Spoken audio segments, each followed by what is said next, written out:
ఈ సమావేశం పెట్టడం ముఖ్య ఉద్దేశం ఏమంటే మన రాష్ట్రంలో ఎంపీ ఎమ్మెల్యే ఎన్నికలు సార్వత్రిక ఎన్నికలు 13వ తారీఖు జరిగినాయి. జరిగిన వెంటనే ఆనవాయితీ ప్రకారం పద్ధతి ప్రకారం అన్ని ఈవీఎం బాక్సులు ఎన్నికల కమిషనర్ అంటే డిస్ట్రిక్ట్ ఎన్నికల కమిషనర్ గారు కేటాయించినటువంటి ఆ స్ట్రాంగ్ రూమ్లకు అన్నీ చేరుకున్నాయి. అయితే ఇది బహుశా రాష్ట్ర వ్యాప్తంగా అనుకుంటాను. పోస్టల్ బ్యాలెట్లు మాత్రం ఎక్కడ ఎన్నికలు జరిగినాయో అక్కడే ఇంచుమించు అట్లే ఉన్నాయి.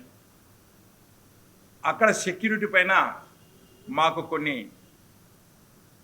అంటే అనుమానానికి తావిచ్చే విధంగా సెక్యూరిటీ అనేది మూడంచెల భద్రత లేదు.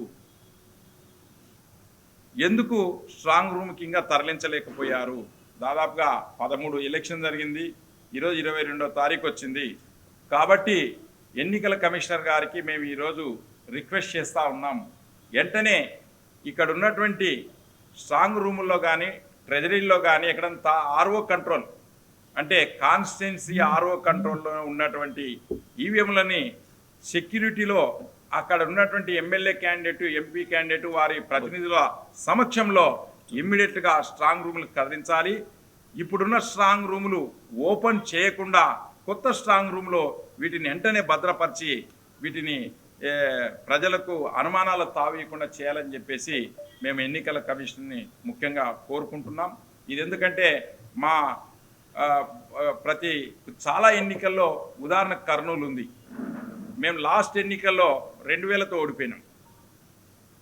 లేక ఆలూరు అంతకుముందు ఎన్నికల్లో 1900తో ఓడిపోయినాం. కానీ ఇక్కడ పోస్టల్ బ్యాలెట్ 4-5 వేలు దాదాపు ఉన్నాయి. అంటే మాకు ఎవరికైనా కానీ ఇటువంటి అనుమానాలకు తావిస్తుంది. కాబట్టి షార్ట్ ఉన్నప్పుడు చాలా ఇంపార్టెంట్ ఒక్క ఓటైనా కూడా.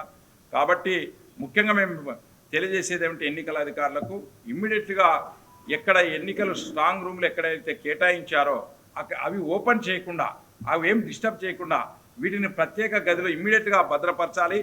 3 అంచెల సెక్యూరిటీ చేయాలి. ఇప్పుడు మేము చూసాము ఇక్కడ సెక్యూరిటీ ఒక కానిస్టేబుల్ ఉన్నాడు, ఒక చోట సీసీ కెమెరాలు పనిచేస్తలేవు, కొన్ని చోట్ల సీసీ కెమెరాలు ఉన్నా కూడా దానికి సరైన సదుపాయాలు లేవు. అది వాళ్ళ తప్పు అని మేము చెప్పట్లేదు, అక్కడ ఉన్నటువంటి సదుపాయాలు అట్లున్నాయి. కాబట్టి సదుపాయాలన్నీ ఇక్కడ ఉన్నాయి. ఇక్కడ హెడ్ క్వార్టర్స్లో మీరు కేటాయించిన చోట 24 అవర్స్ కరెంటు, 3 అంచెల విధానం ఇక్కడ ఉంది. కాబట్టి వాటిని కూడా ఇక్కడ తీసుకొని వచ్చి ఈ స్ట్రాంగ్ రూమ్లు ఓపెన్ చేయకుండా అక్కడ తెచ్చేటప్పుడు మా పర్మిషన్ ఎన్నికల ఏ క్యాండిడేట్ కానీ ఏ పార్టీ క్యాండిడేట్ కానీ ప్రతినిధి కానీ వాళ్ళతో సమక్షంలో ఇక్కడికి తీసుకొని వచ్చి భద్రపరచవలసిందిగా మేము ముఖ్యంగా కోరుకుంటున్నాం. ఇది ఇమ్మీడియట్గా చేయాలి. మేము ఈరోజు కర్నూలు జిల్లా కలెక్టర్ వారికి మేము తెలుగుదేశం పార్టీ తరఫున రిప్రజెంటేషన్ కూడా ఇచ్చాం.